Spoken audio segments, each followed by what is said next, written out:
एक बार नारद जी को लगा कि शायद तीनों लोकों में भगवान के सबसे बड़े भक्त वही है, पर उन्हें लगा कि ये बात मुझे भगवान से पूछनी चाहिए, उनके मुंह से सुन के मुझे अच्छा लगेगा। ये सोच करके नारद जी गए भगवान विष्णु के पास। नारायण नारायण नारायण वो हमेशा दिन रात यही नाम जपते थे और इसीलिए उनको लगता था कि वो भगवान के सबसे बड़े भक्त हैं। तो वो गए भगवान के पास और भगवान से कहा कि भगवान, मैं जानता हूँ कि आपका सबसे बड़ा भक्त मैं हूँ, लेकिन फिर भी ये बात मैं आपके मुंह से सुनना चाहता हूँ। तो भगवान विष्णु ने मुस्कुरा करके कहा कि आप मेरे सबसे बड़े भक्त नहीं हो, मेरा सबसे बड़ा भक्त तो पृथ्वीलोक पर है, वो एक गांव में रहता है। नारद जी को बड़ा अचरज हुआ कि ये कैसे हो सकता है, मैं तो 24 घंटे नारायण नारायण करता हूँ, भगवान का नाम जपता हूँ, और भगवान कह रहे हैं कि वो उनके बड़े भक्त नहीं बल्कि कोई और है। तो नारद जी के दिमाग में ये आया कि मुझे उसको देखना चाहिए, वो आदमी भला भक्त ऐसा कैसा है जो मेरे से भी ज्यादा भगवान को प्रिय है। तो नारद जी पृथ्वीलोक पर आए और जिस आदमी का भगवान ने कहा था वो उनके पास जाके मतलब छुप करके देख रहे हैं कि भाई वो क्या करते हैं, पूरे दिन की उनकी दिनचर्या क्या है। तो वो देखते हैं कि सुबह 4 बजे वो उठता है, भगवान का नाम लेता है, नहाना धोना करके अपना भोजन का टिफिन साथ में लेकर वो खेत में चला जाता है। खेत जोतने से पहले फिर से भगवान का नाम लेता है, फिर दोपहर तक खेत जोतता है और फिर खाना खाने के लिए बैठता है तो फिर भगवान का नाम लेता है, फिर थोड़ा आराम करता है और आराम करके फिर से दोबारा जो है वो खेत का काम शुरू करे उससे पहले फिर से भगवान का नाम लेता है और फिर शाम को घर आता है, फिर से भगवान का नाम लेके वो सो जाता है। नारद जी की भगवान पे थोड़ा गुस्सा आया। नारद जी को लगा कि ये तो बहुत नाइंसाफी है, मैं तो 24 घंटे नारायण नारायण नारायण करता हूँ और इसने तो पूरे दिन में केवल 5-6 बार ही भगवान का नाम लिया और भगवान कह रहे हैं कि ये मेरा प्रिय शिष्य है। तो अब नारद जी गुस्से में गए भगवान के पास पैर पटकते हुए और जाते ही कहा कि भगवान आप भी अन्याय करने लगे,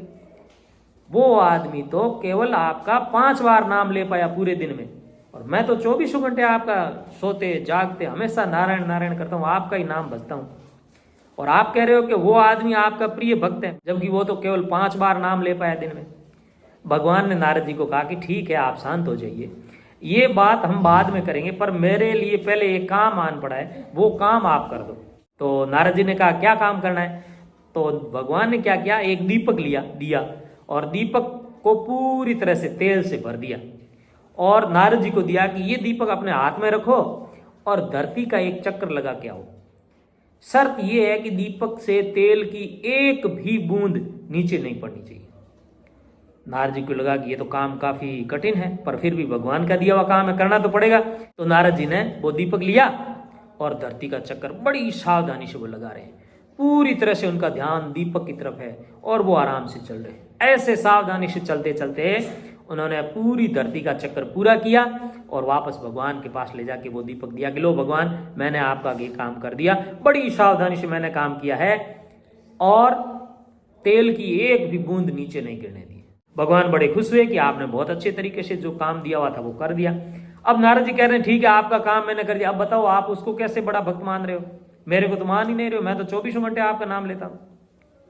तो भगवान मुस्कुराते हैं और उससे कहते हैं कि जब तुम ये काम कर रहे थे, दीपक लेके धरती का चक्कर लगा रहे थे, तब तुमने मेरा कितनी बार नाम लिया।